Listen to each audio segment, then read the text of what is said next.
What up, YouTube? It's me, Isaac, coming to you with another edition of my life. So y'all have heard me say that I haven't used guitar picks until recently, and the reason for that is because I didn't want to drop them down the sound holes, or even in an electric guitar, I didn't want to lose my picks. So that's why I never used picks until now. Now that I've got one that's around a chain, I could just wrap the chain around my wrist and hold the pick like normal.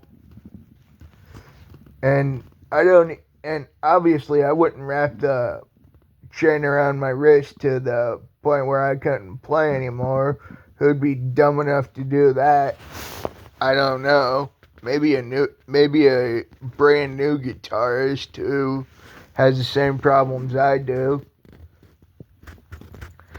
But yeah, the reason why the reason why I never used picks is because I didn't want to lose them, even though I have plenty of picks in my collection, just because I'm a guitarist and I love guitar paraphernalia and stuff like that. And so I have this one pick that my dad got me that is really special to me. It says something to the effect of I couldn't have picked a better son. And I have that one under lock and key. And by that I mean I don't use it. I don't obviously I don't use it because I don't use picks. But except for the one that's around my neck, but I digress. So I have it under lock and key, meaning I keep it stored with some of my precious stuff, like my my the oath thingy I got when I built my double bladed lightsaber, which if you've ever built a lightsaber, you know the oath I'm talking about. The dark side or the light side oath. I went with the Jedi oath, and if I ever build another one, I might go dark side just to add that to the collection too. And I keep it, like I said, I keep that the pick that said I couldn't have picked a better son under lock and key, which is where I keep some of my more important stuff, like I said, my Jedi oath and some of my old guitar old fishing rod. Well, actually, I don't leave my fishing rod in there. I leave my fishing rod with my brother's stuff, so we can just grab it and go whenever we want to go fishing. That's always a blast. Ha! No pun intended. If you know me when I go fishing, or uh, you know, you'll understand the chuckle there. Actually, I won't. I couldn't do that. But yeah, it's just really weird that I started playing guitar week before my. Holy smokes. Has it really been that long? That's really weird. I can't believe I've been playing for almost 30 years. It'll be 30 years next year. Holy smokes. Well, actually, wait. 30 years in 2027. But yeah, that's really wild. And my play style has changed a lot over those 28 years. And so I used to just strum at first. I didn't I never uh I never put pressure on the strings for like I don't know how long, but I just used to strum at first just to get used to it. And and then when I started putting pressure on the strings is when I decided just to go when I decided just to do it with my fingers. And my like I said, my play styles evolved a lot over the past 28 years. I mean, whose play style hasn't doesn't evolve on a daily basis? I mean, one day you just go from strumming to actually putting pressure on the chords to actually moving your fingers to one day being able to play songs and write them, which I've gotten plenty of my well, not plenty, but I've got a couple of my own songs written that hopefully I will play one day, but I don't know if I will because I'm not even sure if they're any good. I mean, I like them. That's why I wrote them.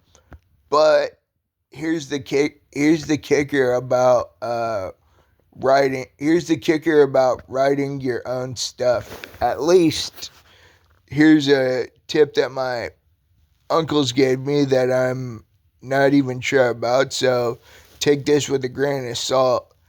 If you ever write a song and you technically want it copywritten, write it and mail it to yourself and then lock it away. Because according to my uncles, that is technically a legal copyright. Like I said, the I don't know the I don't know how much of that is correct. So like I said, take that with a grain of salt like I did.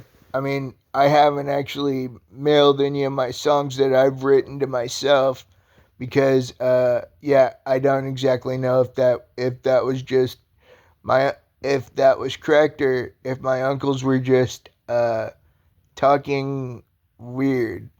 If you know my if you know who taught me how to play guitar, you'll know what I mean by talking weird.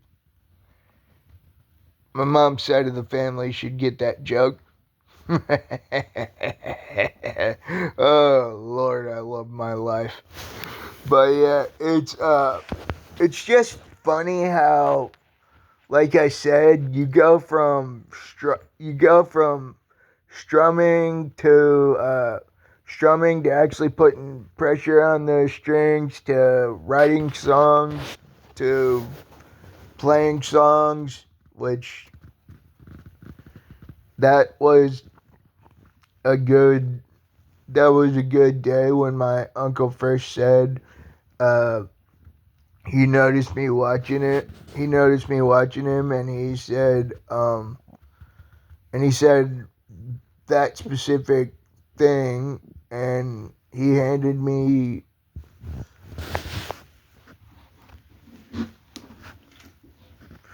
this right here, and the second he